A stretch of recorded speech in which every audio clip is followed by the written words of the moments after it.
Welcome back. If you were here for Volume 1, you already know the beginning of this story. You know about a small town in New York, and a boy who witnessed something terrible, and a father who hit, and a girl named Bonnie whose rejection may have lit a fuse that burned for decades. You know about the Visalia ransacker, and the night a journalism professor named Claude Snelling died defending his daughter.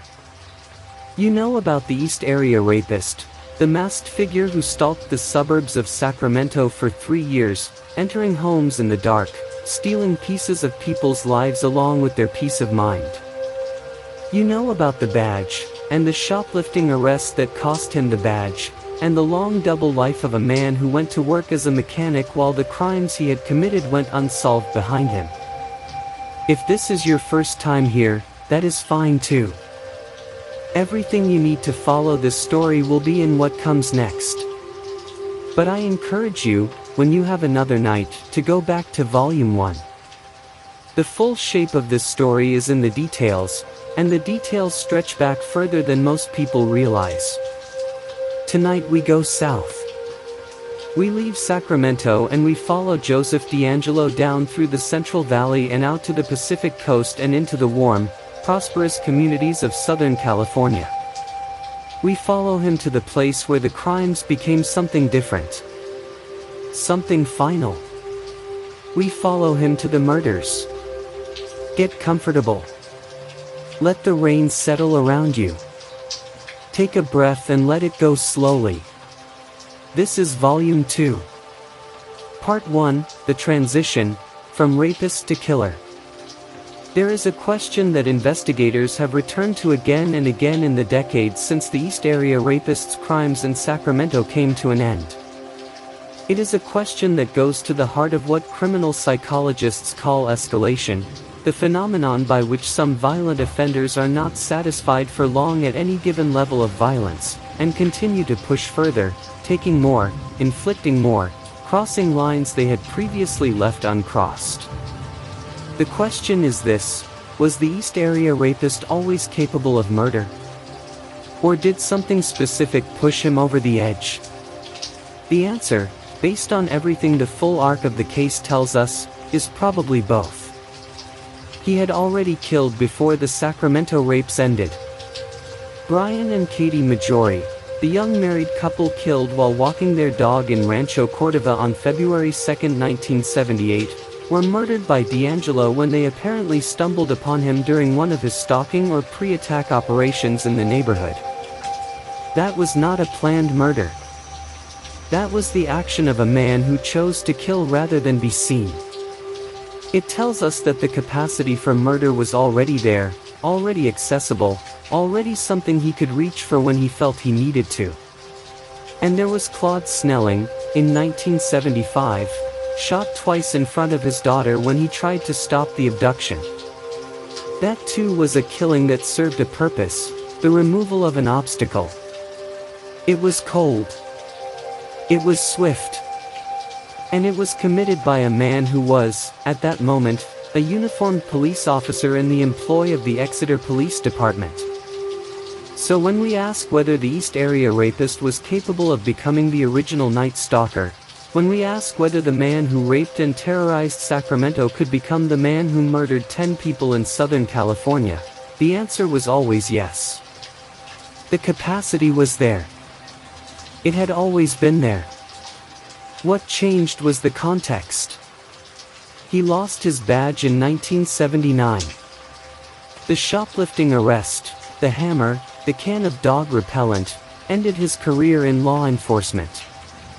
And with the badge went the last formal structure around him.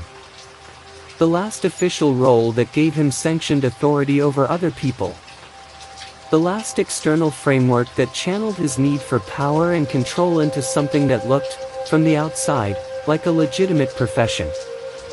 He had used the badge as cover. He had used it to understand investigation methods, to stay ahead of the people hunting him, to move through the world with an authority that deflected suspicion. Without it, he was simply a man. A man with a wife he was increasingly estranged from, a mechanical job that required no particular status, and a darkness in him that had nowhere productive to go. In July of 1979, he committed what would be his last documented rape in Northern California. The victim was attacked in Danville, in Contra Costa County. And then, something shifted. Within months, he was in Southern California. He had driven south, whether in preparation for something new or because the investigative pressure in Sacramento had grown too intense or because something internal had changed, we cannot say with certainty. What we know is that by October of 1979, he was in Goleta, a small community just north of Santa Barbara, on the edge of the Pacific, and what happened there was different from anything that had come before. He was not there to rape and leave. He was there to kill. Part 2, Goleta, October 1979, the first attempt. Goleta sits on a coastal plain between the Santa Ynez Mountains and the Pacific Ocean, about 8 miles northwest of the city of Santa Barbara. In 1979, it was a mostly unincorporated community, a sprawl of residential neighborhoods, light industry, and the University of California Santa Barbara campus, which sat on a bluff above the ocean nearby. It was warmer than Sacramento. Slower. The kind of community where the proximity to the water gave the air a certain softness, where the mountains rose behind you and the ocean spread before you and the overall feeling was one of a place insulated from the urgency of the wider world. It was not insulated from Joseph DeAngelo. On the night of October 1, 1979, DeAngelo broke into the home of a couple in Goleta. The details of this attack are somewhat different from what would follow, different in the most important way, which is that this time, both victims survived. He broke in through a window, as he always did. He moved through the house in the dark. He found the couple and began the process he had refined over 3 years of Sacramento crimes: binding, threatening, controlling. He had the woman tie the man's hands. He stacked dishes on the man's back. He moved to the other room. But something went wrong. Or rather, something went right, for the victims. At some point, the man heard the killer mutter something to himself. The exact words have been reported slightly differently across various accounts, but the substance was the same. He said something like, "I'll kill them. I'll kill them." Speaking to himself, in the other room, audible through the wall. The man on the floor, dishes balanced on his back, hands bound, heard these words. And he made a decision. He began to work himself free. He alerted his partner. And together, somehow, in the dark, with bound hands and the terrifying knowledge of what the man in the other room was capable of, they escaped. They went out through a window or a door. The woman screamed. The noise was enough. DeAngelo fled. Both victims survived. They were the only couple targeted in Southern California who did. Every other couple he found in a home in Southern California in the years that followed did not escape. Every other time he broke into a home with people in it in Goleta, in Ventura, in Dana Point, in Irvine, every other time he entered a room in the dark in Southern California, people died. The failed attack in October 1979 tells us something crucial. He went there with the intention to kill. This was not an assault that escalated into murder. This was not a moment of panic or impulse. He muttered to himself that he was going to kill them. He had decided before he entered that house that no one inside was going to survive. The Sacramento crimes had been about control and violation and power. The Southern California crimes were about all of that, and also about death. Something had crossed over. Some final line had been moved. Why Goleta? Why now? Investigators have spent years trying to understand the geography of the Southern California crimes, Why Goleta specifically? Why Santa Barbara County? Why the coastal communities of Ventura and Orange County? Several theories have been advanced. One involves work. There is evidence, gathered by cold case investigator Gary Kitzman of the Santa Barbara County Sheriff's Office, suggesting that the original Night Stalker may have come to the Goleta area to work on a construction project. A strip mall, a Long's Drug Store on Calle Real in Goleta, was under construction in 1979, with a building permit issued to a developer from Sacramento. Investigators believe that traces of a specific type of paint found at multiple crime scenes, both in Northern California and in the Southern California murders, may connect to the type of paint used on that construction project. If this theory is correct, it means DeAngelo may have driven down from Sacramento not specifically to commit murders, but for work, and having arrived, having established himself in the area with a plausible reason to be there, he turned to what he had always done in every place he inhabited: he stalked. He identified. He chose. Another theory involves the political geography of Santa Barbara County at the time. The area had a particular feature that proved advantageous to a killer who wanted crimes kept quiet. Ronald Reagan owned a ranch in Santa Barbara County. The incoming president, Reagan, was elected in November 1980, and had been the governor of California for most of the 1970s, had powerful connections in the area. There are documented accounts suggesting that the Santa Barbara County Sheriff's Department was reluctant, at least initially, to publicize the murders that were occurring on their watch. A retired detective, Larry Crompton of the Contra Costa County ER Task Force, later alleged that when he tried to contact Santa Barbara investigators about the possible link between the murders there and the East Area rapist cases in Northern California, he was rebuffed. The Santa Barbara Sheriff's Office, he alleged, was deliberately downplaying the crimes. Whether or not the political connections fully explain that reluctance, the practical effect is certain. For years, the murders in Goleta were not connected to the murders in Ventura and Orange County. They were investigated separately, by separate departments, with separate files and separate evidence. The dots were not joined. And the man who had committed all of them continued moving, continued killing, continued living his quiet life in Citrus Heights. Part 3, December 30, 1979, Dr. Robert Offerman and Deborah Manning. 2 months after the failed attack on the Goleta couple, on December 30, 1979, Joseph DeAngelo returned to Goleta. This time, there was no escape. Dr. Robert Offerman was 44 years old. He was a physician, a doctor who had built a successful medical practice. He was a man of professional accomplishment and community standing, the kind of person whose death would be felt beyond his immediate family. He was spending that December evening with his girlfriend, Dr. Deborah Alexandria Manning, who was 35 years old and who worked in the same sphere of medicine and professional life. They were in Offerman's condominium in Goleta. DeAngelo broke in. What happened next unfolded in the darkness of that home with a brutality that the investigators who responded to the scene the following morning found difficult to process even in the language of their professional detachment. Offerman and Manning were shot to death. Both of them. The evidence at the scene suggested that Offerman may have attempted to fight back. There were physical indicators of a struggle. It did not save him. Nothing could have saved either of them once DeAngelo was inside and had made his decision. The Santa Barbara County investigators who responded to the scene were confronted with something they did not immediately know what to do with.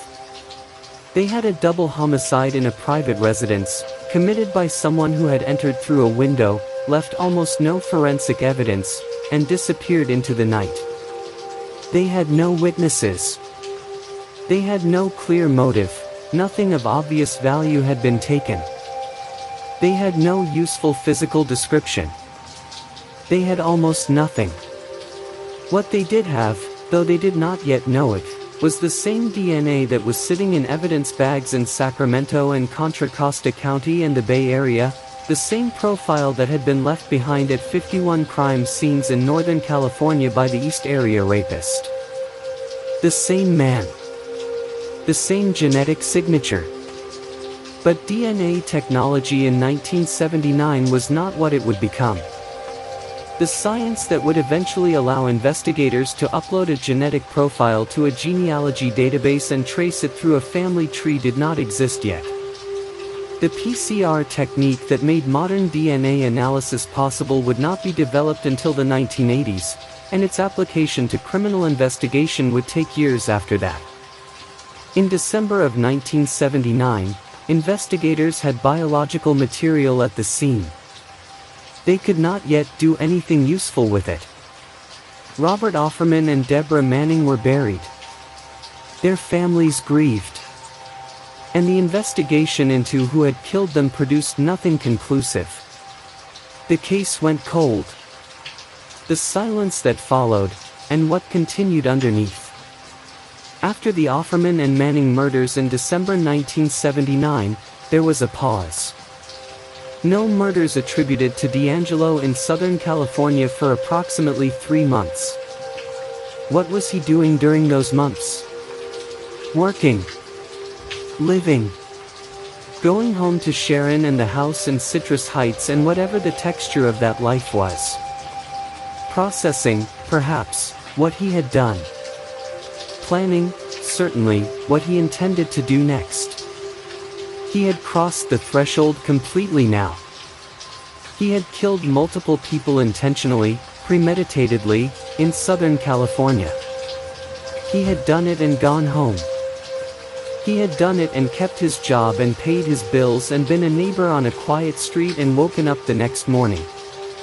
This is the thing about Joseph DeAngelo that resists easy psychological packaging. He was not a man consumed entirely by his violence, not a person whose inner world was nothing but darkness, not someone who was visibly deteriorating or coming apart. He was functional. Disturbingly, chillingly, completely functional. He held down a job for 27 years. He raised children. He maintained a household. He interacted with neighbors and colleagues in the entirely unremarkable way that entirely unremarkable people interact with the world. And then, periodically, he drove south. And he killed. The ability to occupy two completely separate modes of being, the domestic and the murderous, without apparent internal conflict is one of the hallmarks of a particular type of psychopathology. It is not the dramatic split personality narrative of Hollywood fiction. It is quieter and more terrible than that. It is the simple capacity to turn certain things on and off. To place one part of yourself in a locked room and carry on with the rest of life as if that room does not exist. Joseph DeAngelo had that capacity. And in the spring and summer of 1980, he drove south again. Part 4, March 13, 1980, Lyman and Charlene Smith. Lyman Smith was 43 years old in March of 1980. He had spent his professional life in the law. He had worked as a deputy district attorney in Ventura County, prosecuting criminals, before moving into private practice. He was a man who had dedicated part of his career to putting people away for their crimes. He was also, as of just a few weeks before his death, a man who had received extraordinarily good news. California Governor Jerry Brown had called to tell him that he was being appointed to the Superior Court bench. Lyman Smith was going to be a judge. He never had the chance. Charlene Smith was 33 years old. She was an interior decorator. She and Lyman had been married. Their wedding had taken place on December 12, 1975, a secret ceremony, though the details of why it was kept secret have to do with the particular complexities of their personal history. Lyman had been married before. He had 3 children from that previous marriage. Charlene became their stepmother. By all the accounts that have surfaced over the decades, she embraced the role. She was, by the description of those who knew her, warm and beautiful and full of life in a way that the people around her felt rather than merely observed. Their home was in Ventura, the county seat of Ventura County, about 70 miles northwest of Los Angeles. Ventura sits where the mountains meet the coast, where the Pacific Coast Highway runs along the edge of the water and the Channel Islands sit on the horizon on clear days. It was, and is, a city with a distinctive quality, not quite Los Angeles, not quite small town, shaped by the ocean and the agriculture of the surrounding county and the particular mix of people that coastal California produces.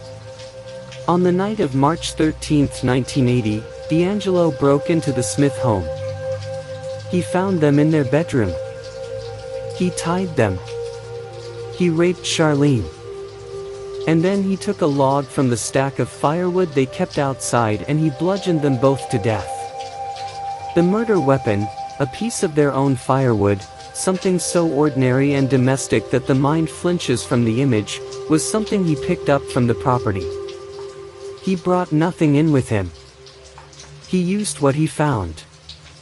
This detail, which seems almost incidental, is in fact deeply revealing. It speaks to a quality of improvisation and comfort in the commission of violence that goes well beyond what most people can comprehend. He was not rattled. He was not in a panic. He saw the firewood and he picked it up and he used it. Lyman Smith's 12-year-old son Gary found the bodies. He came into the house and found his father and his stepmother. 12 years old. The image of what that child walked into, what he saw, what he had to carry in his body and his memory from that moment forward, is one of those details that settles in a particular part of the chest and does not leave easily. Lyman Smith had only learned about the judgeship appointment approximately 1 week before his death. His brother Donald, who was serving in the Navy at the time and found out about the murders while in transit from Guantanamo Bay to Puerto Rico, later described the news as hitting him like a damn brick. He said, "You don't want to believe it." Donald went to the house afterward, with other family members, to search for Charlene's will. He described the experience of being inside that house, the sense of wrongness that saturated the space, the visible evidence of what had happened that remained even after the investigators had processed the scene. They had removed sections of the plasterboard walls because of what the killing had left behind. A family was standing in the wreckage of 2 lives, looking for a legal document, trying to do the practical things that death requires while everything in them was still absorbing the fact of it. One detail that Donald Smith noted, years later, the killer had not been interested in robbery. Charlene had gold jewelry in the home, plenty of it, visible, accessible. None of it was taken. The only thing missing was a gold coin on a necklace that Lyman had been wearing. A single coin. A souvenir. The same impulse that had driven the Visalia ransacker to steal single earrings and personal photographs from the homes of strangers. The same need to take a piece of the person, to possess something intimate, to carry a trophy back into the ordinary life that continued on the other side of each crime. A murder like this robs people, Donald Smith said, decades later. His children don't have a father and his grandchildren don't have a grandfather. Lyman and Charlene Smith are buried. The judgeship that Lyman was appointed to was given to someone else. Charlene's interior design work exists somewhere in the houses she worked in. And their names are on the record of one of the most significant criminal cases in California history, not because they chose to be there, but because a man drove south one night in March 1980 and made a decision about their lives that they had no say in. Part 5, August 19, 1980, Keith and Patrice Harrington. 5 months after Ventura, DeAngelo struck again. This time in Dana Point, in Orange County, about 130 miles southeast of Ventura, on the southern coast of California where the land begins its long curve towards San Diego and the Mexican border. Keith Harrington was 24 years old. He was in his 4th year of medical school. He was studying to become a doctor. He was, by all the accounts of people who knew him, a young man with his entire life in front of him, the particular kind of person whose death registers not just as a tragedy for those who loved him but as a theft from the future, from all the patients he would never treat and all the good he would never do. Patrice Harrington, née Weber, was 28 years old. She was a pediatric trauma nurse. She worked with children. She chose a profession whose daily practice was caring for the most vulnerable patients in a hospital, the ones who arrived in the most frightening circumstances, and she brought to that work a skill and a presence that her colleagues and supervisors had recognized and valued. Keith and Patrice had been married for 3 months. 3 months. They were newlyweds. They had recently moved into a new home in the gated Niguel Shores community in Dana Point, a single-story house owned by Keith's father, Roger. They were building their life. They were at the very beginning of something. On the night of August 19, 1980, DeAngelo broke into that home. He entered their bedroom. He attacked them. He bludgeoned both of them to death. He left the bindings on the bed and disappeared into the night. Keith's father Roger found the bodies. He had gone to check on his son and his new daughter-in-law, and he walked into his own home and found them. That image, a father finding his son, is one that Keith's older brother Ron Harrington has carried in public for decades, because Ron and his family became, after the murders, relentless advocates for the expansion of DNA databases in California. If these crimes had occurred today, Ron said in the Sacramento courtroom in August 2020, DNA may have stopped the Golden State Killer before he progressed to murder. He was right. And the bitter irony of his statement, that the technology which eventually caught DeAngelo, if it had existed 4 decades earlier, might have saved his brother and sister-in-law, is the kind of irony that has no comfortable place to land. The Harrington family did not give up. They pushed. They advocated. They spent years pushing for the kind of expanded DNA collection and database infrastructure that would eventually make investigative genetic genealogy possible. They channeled their grief into something constructive and fought for it with the particular tenacity that comes from knowing exactly what is at stake because you have already paid the price for its absence. Ron Harrington, at DeAngelo's sentencing hearing in 2020, looked at the man who had murdered his brother and his sister-in-law on their very first months of marriage and said, "This guy is absolutely the worst of the worst. He is truly the poster child for the death penalty."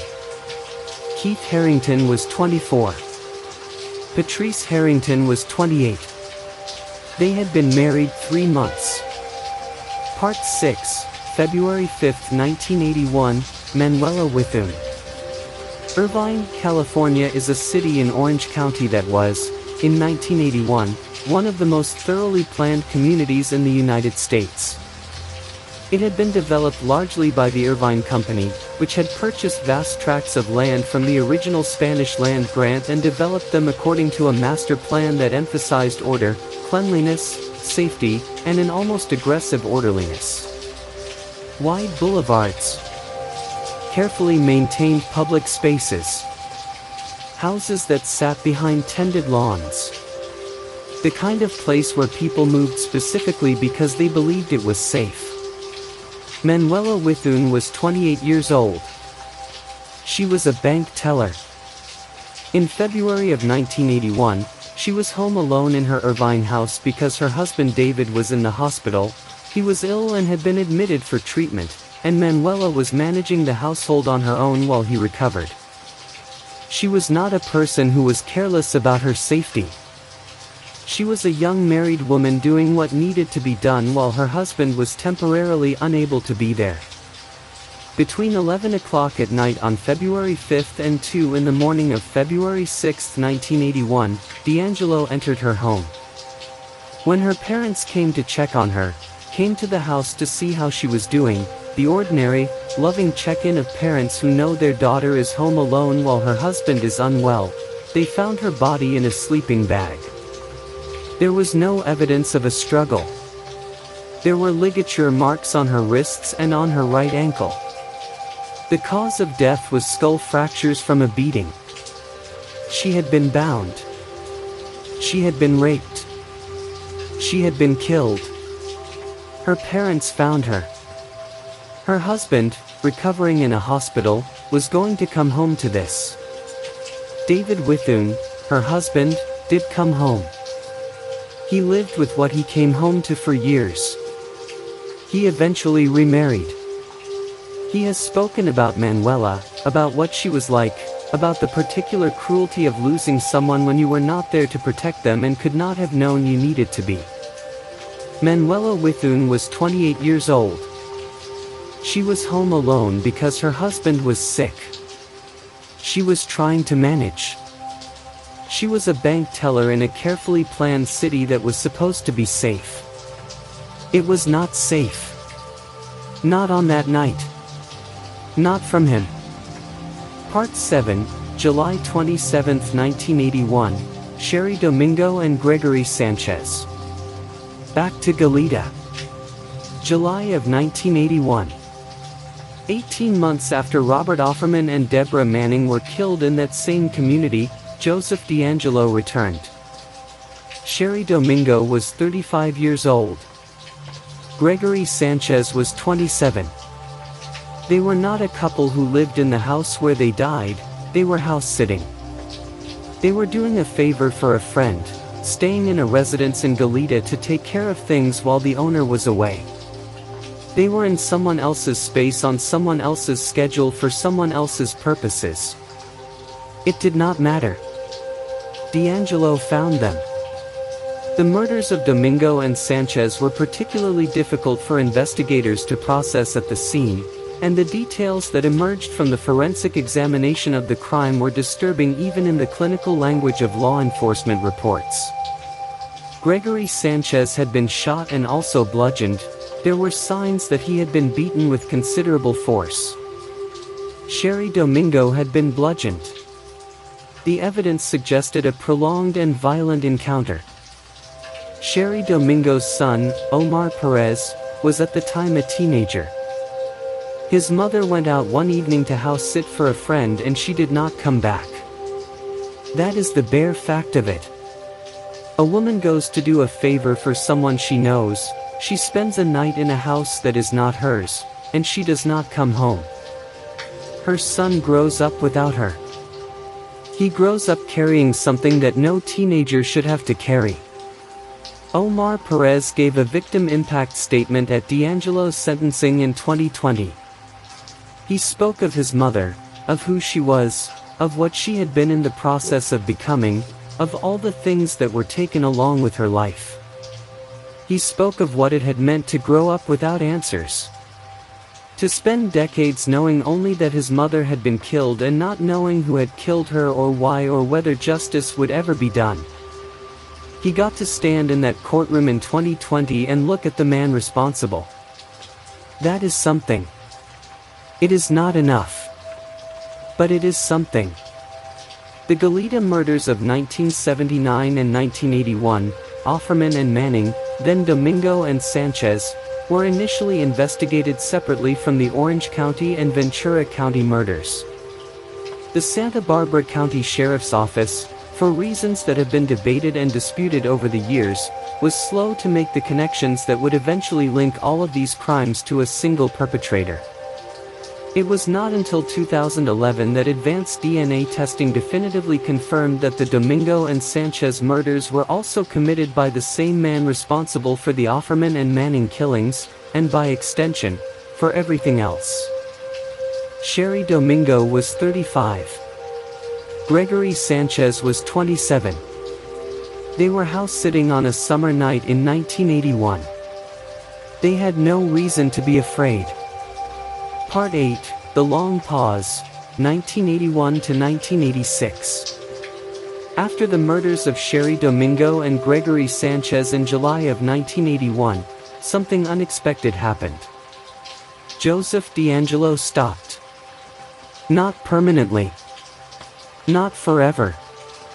But for almost 5 years, from July 1981 to May 1986, there were no crimes definitively attributed to him. No murders. No rapes. No documented attacks. 5 years. Investigators noticed this gap. They have speculated about it extensively. Several things happened in DeAngelo's personal life during this period that may be relevant. His first daughter was born in September 1981, just 2 months after the Domingo and Sanchez murders. His second daughter was born in November 1986, a few months after the last murder. The proximity of the killings to the births of his children has been noted, though what it means exactly, whether it represents a kind of psychological circuit breaker or simply a coincidence, cannot be stated with certainty. What we do know is that during those 5 years, he went to work. He maintained his household in Citrus Heights. His marriage to Sharon was deteriorating. It would eventually settle into a long, grinding estrangement that lasted for decades, but he was still living in the family home. He was, as far as the available record tells us, simply living. The 5-year pause tells us something about the nature of his violence that is worth sitting with. It tells us that it was not compulsive in the sense that addiction is compulsive, not something he was physically incapable of stopping. He stopped for 5 years. He went to work every day for 5 years. He did not kill anyone for 5 years. Which means that when he started again in 1986, it was a choice. A deliberate, considered, voluntary choice to do what he had done before. Not a compulsion that overwhelmed him. A decision. That is an important distinction. It is the distinction between a person who cannot stop and a person who chooses not to. Part 9, May 4, 1986, Janelle Cruz. Janelle Cruz was 18 years old. She was the youngest person he killed. She was the last person he killed, as far as we know. And the story of how she came to be alone in that house on that night in Irvine, California is the kind of story that is impossible to read without feeling the weight of the contingency that governs human lives, the way that ordinary decisions, made without any awareness of their consequences, can place a person in the path of something terrible. Janelle had grown up in Irvine. Her family, her mother Diane, her stepfather, her younger brother, lived in the Northwood area of the city, in a house at 13 Encina, a cul-de-sac at the edge of a neighborhood that backed up against a park. She had been a member of the Job Corps, an education and vocational training program, for 10 months. She had recently been featured in a Los Angeles Times article about the program. She was a success story, someone who had enrolled to get her high school diploma and had done it. She had spent time working at a ski resort in Utah. She described the night sky there to her mother in phone calls, the stars, the dark, the particular beauty of a mountain sky that city people rarely see. She had come home for the summer. She was 18, figuring things out, at that age when the whole shape of a life is still being formed and every possibility is still open. On May 4, 1986, her mother and stepfather took her younger brother on a vacation to Mexico. It was the first time they had left Janelle alone overnight. She invited a male friend over, a co-worker from the pizza parlor where she had been working. They spent the evening together. At some point during the evening, they heard sounds. Something outside. A noise near the window, or perhaps from the direction of the garage. They looked. They saw nothing. They told themselves it was probably a cat. They went back to what they were doing. It was not a cat. At approximately 10:45 in the evening, the friend left. He walked out of the house and got into his car and drove away. He did not know that he was leaving Janelle alone with something that was already watching the house. He could not have known. He was not responsible. He made the decision that any person would make. The evening was over, it was time to go home. But his departure, investigators later concluded, was almost certainly the signal DeAngelo had been waiting for. The moment the house contained only one person. The moment the calculation shifted. What happened after the friend left unfolded in the dark and the silence of a house in a cul-de-sac in Irvine. Janelle Cruz's mother, Diane Stein, later said, "My daughter must have been a very brave girl at that moment. She probably fought him off." She said this not because she knew it for certain, but because she needed to believe it. Because the alternative, the idea of her daughter in a state of pure helplessness, was unbearable. The evidence at the scene showed traces of grass on the bed. Footprints in the backyard. A pipe wrench that the family kept in the yard was missing. Investigators believe it was used as the weapon. There was no murder weapon recovered. There were no witnesses. The forensic evidence was collected and stored, and the DNA was placed in a queue that was, in 1986, overwhelmingly long. Irvine's testing capacity at the time was simply not sufficient to process everything, and the sample waited. Janelle's family was in Mexico. They were on a vacation.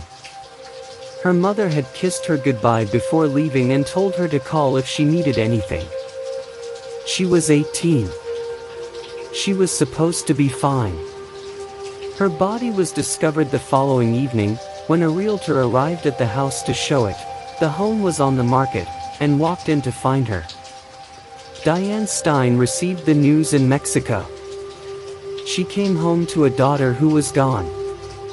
She moved to Florida not long after.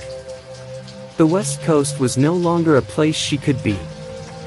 The last crime, and what came after. After May 4, 1986, Joseph DeAngelo committed no further crimes that have been attributed to him. None. In the 32 years between Janelle Cruz's murder and his arrest in April 2018, there is nothing. He simply stopped. Again. He went back to his regular life in Citrus Heights. He continued working at the Save Mart distribution center. His second daughter was born in November of 1986, a few months after Janelle's murder. His third daughter would follow. He aged. He retired. He became a grandfather. And in Irvine, in Ventura, in Dana Point, in Goleta, in all the communities he had moved through like a shadow, the families of the people he had killed kept living. They kept waking up every morning without the people they had lost.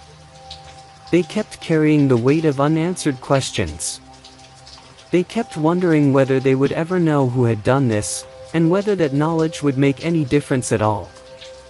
The cases went cold in the official sense, the active investigations wound down, the resources were redirected, the files were maintained but not actively worked in the way they had been when the crimes were recent. But they were never fully closed. Murder has no statute of limitations. And investigators, a rotating, dedicated community of detectives and analysts and cold case specialists who had taken on these cases as something close to a personal mission, kept working. In 1996, a significant breakthrough, DNA technology had advanced enough that investigators could link the 1986 murder of Janelle Cruz to the 1981 murder of Manuela Withum.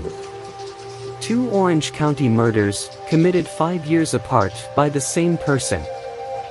The same genetic profile. This was the seed that eventually grew into the full original Night Stalker identification, the slow, painstaking process of connecting murders across jurisdictions and decades using a biological signature that the killer had left behind at every scene because, in the 1970s and 1980s, he had no reason to believe it would ever be used against him. DNA testing technology did not exist when he committed his crimes. It could not have existed. It would not be developed for years. And so he left himself behind at every scene, over and over and over, without ever knowing that what he left was a clock.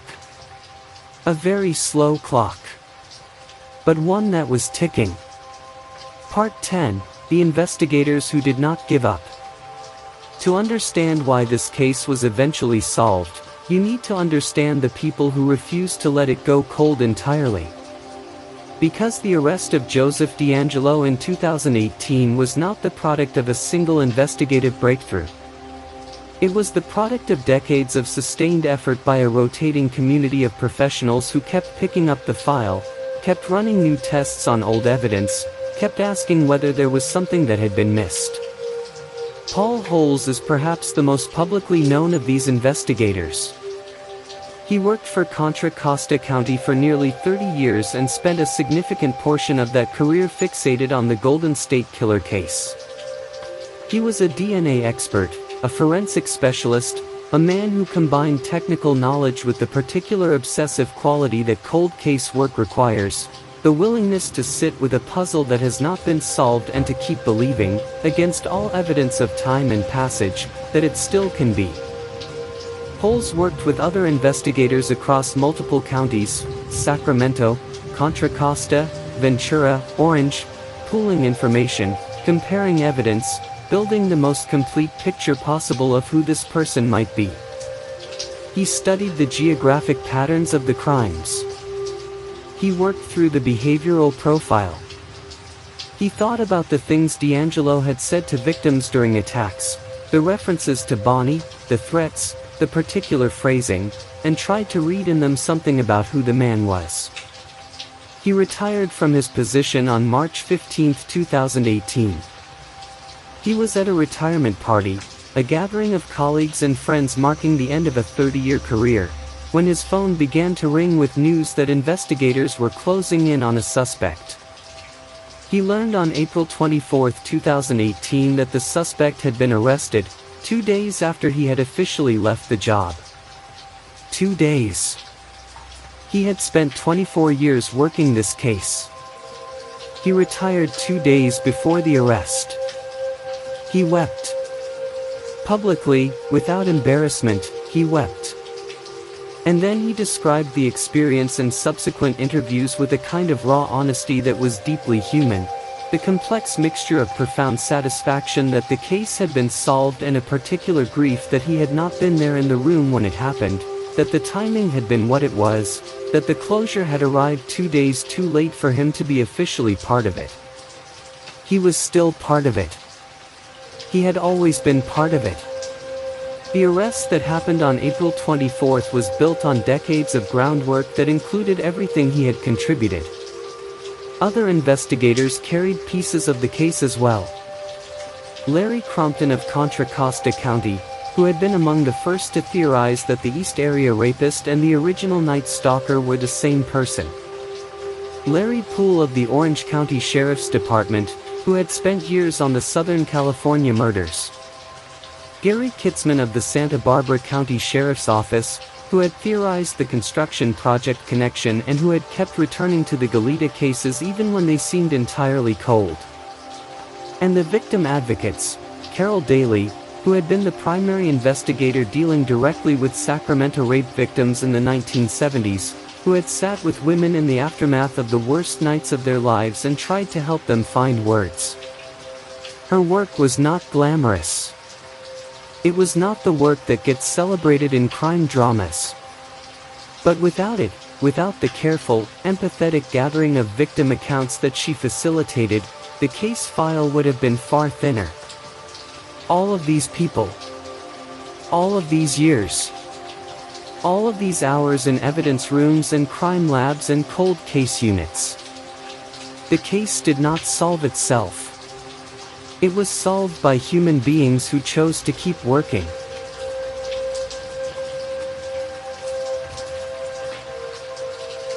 Part 11, The Wrong Suspects, The Burden of Suspicion. There is a dimension of this story that is rarely given the space it deserves, and it is the dimension of the people who were wrongly suspected. Over 40 years of investigation, a significant number of people were looked at seriously as potential suspects in the Golden State Killer case. Some were investigated quietly, without public knowledge. Others found themselves more openly under scrutiny. A few discovered, in the aftermath of DeAngelo's arrest, that they had at some point been considered as candidates for one of the most serious criminal profiles in American history. The emotional weight of being suspected of something you did not do, of knowing that investigators have looked at your life, examined your history, weighed you against a profile of evil, is something that is difficult to articulate. Most of the wrongly suspected people in this case will never be publicly known. Their experiences will remain private. But for Jennifer Carroll, the daughter of murder victim Lyman Smith, the experience of wrongful suspicion was something she spoke about directly in the Sacramento courtroom in 2020. She was 18 years old when her father and stepmother were killed. In the early stages of the Ventura investigation, she told the court, she was considered a suspect for 2 days. 2 days during which investigators, doing their jobs, following the statistical probability that murder victims often know their killers, turned their attention toward her. 18 years old. Just lost her father and stepmother. And for 2 days, she was under suspicion. I've lived with the shame for decades, she said in court, her voice breaking. It's your shame, Joe. She turned the statement directly at DeAngelo. She returned to him the thing that had been placed on her incorrectly, the burden of wrongful association that she had carried for years without being able to fully set it down. There were other wrongly suspected people. There was a man named Jack Boken in the Ventura investigation. There was a suspect examined extensively in the Harrington murders. In each case, investigators pursued a lead with the information they had, and in each case, the person they were looking at was not the person they were looking for. This is not a criticism of the investigators. They were doing what investigators do, following the evidence, considering the possibilities, working with what they had. But it is a reminder that the failure to identify a perpetrator has costs beyond the perpetrator's continued freedom. It has costs for the people who end up in the spaces that the unidentified perpetrator should be occupying. It has costs for families and communities and individuals who find themselves trying to explain their innocence without ever having understood why they needed to. Part 12, Southern California, and the community that didn't know. One of the most striking features of the original Night Stalker case is how little public awareness there was of the crimes at the time they were being committed. In Sacramento, the East Area rapist was a known and feared presence. The community had been told. The newspapers had written about it. Residents were organizing, buying locks, sleeping with weapons. The fear was visible and public, and the name, the East Area Rapist, was one that Sacramento residents recognized. In Southern California, it was different. Part of this was the jurisdictional fragmentation of the crimes. They occurred in Santa Barbara County, in Ventura County, in Orange County, 3 separate jurisdictions with 3 separate sheriff's departments and 3 separate sets of investigators and 3 separate institutional cultures and 3 separate sets of files. When crimes occur in different jurisdictions, the natural tendency is for each jurisdiction to manage its own cases, to be aware of what is happening on its own patch without necessarily being in constant communication with the departments on either side. The mechanisms for cross-jurisdictional information sharing that are now much more developed, partly as a result of exactly this kind of case, were less robust in the early 1980s. Part of it was also deliberate suppression. The suggestion, documented in investigative records and in the accounts of investigators like Larry Crompton, that the Santa Barbara County Sheriff's Department made a decision, conscious or unconscious, formal or informal, to minimize public discussion of the murders in their county. The reasons for this suppression have been debated. The Ronald Reagan Ranch connection has been cited. The relationship between the sheriff's department and the local real estate community has been cited. A documented account from investigator Kim Stewart suggests that there was something like an agreement not to publicize certain crimes in ways that might affect property values and real estate activity.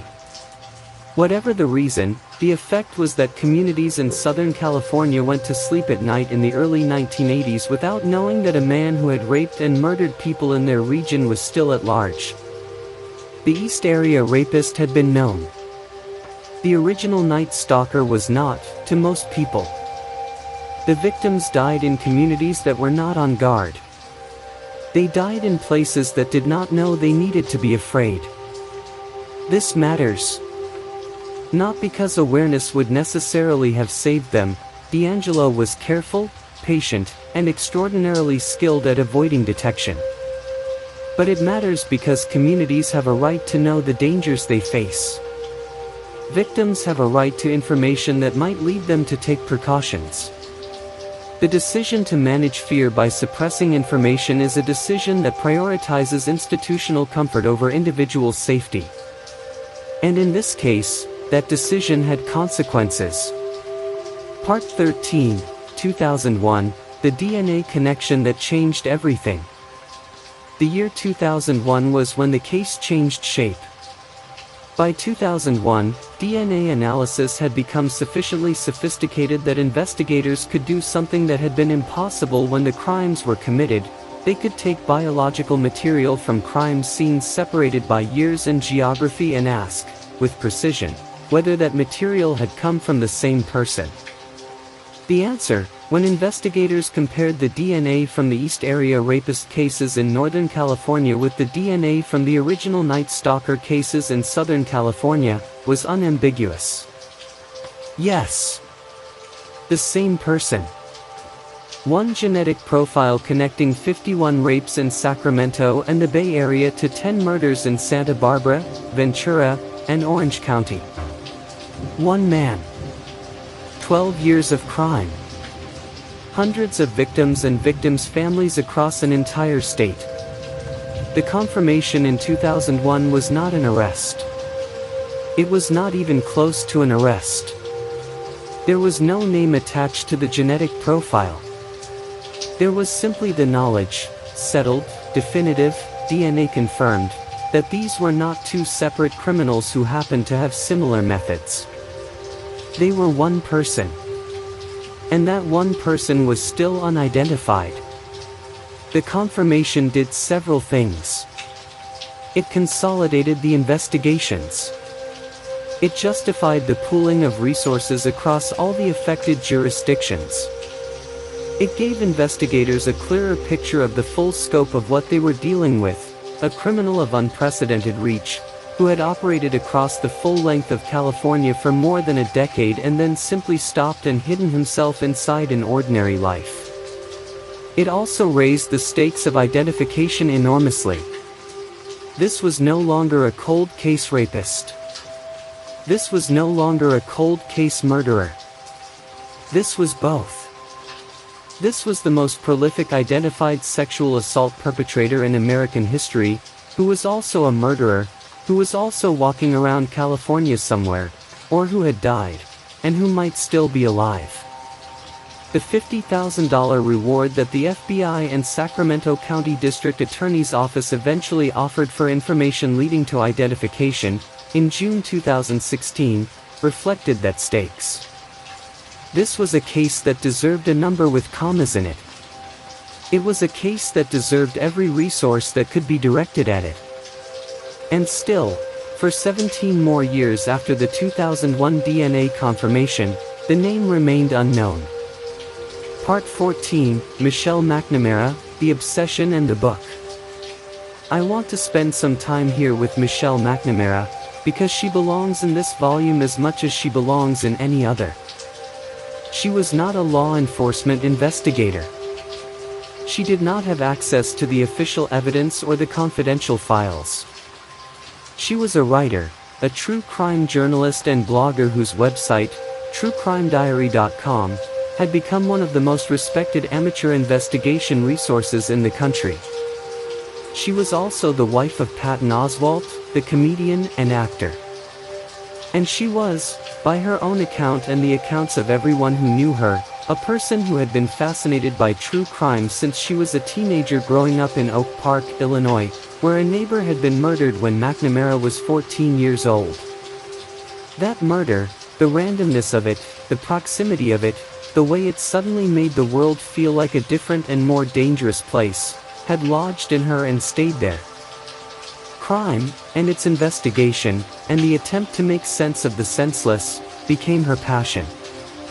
She found the Golden State Killer case, the East Area Rapist, the original Night Stalker, and it captured her in a way that nothing else had. She dove into it with the particular intensity that the best true crime writers bring to the work, reading everything, cross-referencing everything, reaching out to investigators, traveling to crime scenes, building a picture of the unknown perpetrator out of the fragments available in public records and journalistic accounts and the accounts of survivors willing to speak. She was the one who gave him the name that stuck. In 2013, writing for Los Angeles Magazine, she coined the name the Golden State Killer. It was a name that acknowledged the full scope of his crimes, not the East Area Rapist, not the original Night Stalker, not the Visalia Ransacker, but the Golden State Killer. All of it. One name for one person. The name spread immediately and became the standard reference for the case. She was also building a book. I'll Be Gone in the Dark. She had a contract. She had a structure. She had, by the accounts of her collaborators, thousands of pages of notes, research, interviews, and original analysis. She was further along than she sometimes believed herself to be. But the case would not let her go. It would not resolve. She kept finding threads and following them and arriving at dead ends. She kept having moments of being certain she was close, certain that the name was just out of reach, that the next search would find it, and then the certainty would dissolve and the search would continue. The pressure affected her health. The sleep deprivation that came with late-night research sessions, the emotional weight of immersing herself repeatedly in the details of crimes committed against real people who had suffered real and permanent damage, the particular anxiety of chasing something that remained tantalizingly just beyond reach, all of it accumulated. She was taking medication. Multiple medications. The combination, in April of 2016, was fatal. Michelle McNamara died on April 21, 2016, in her sleep. She was 46 years old. Her husband found her. Their daughter was 4 years old. The book that had not been finished was completed by her collaborators, researchers Billy Jensen and Paul Haynes, who used her extensive notes, her drafts, and her research files to complete what she had been building. It was published on February 27, 2018. It became an immediate bestseller. It was adapted into an HBO documentary series. It introduced millions of people to the case who had never heard of it. And on April 24, 2018, just 56 days after the book was published, Joseph James DeAngelo was arrested. Michelle McNamara had been trying to solve this case for years. She had written, in the book's introduction, an open letter to the killer.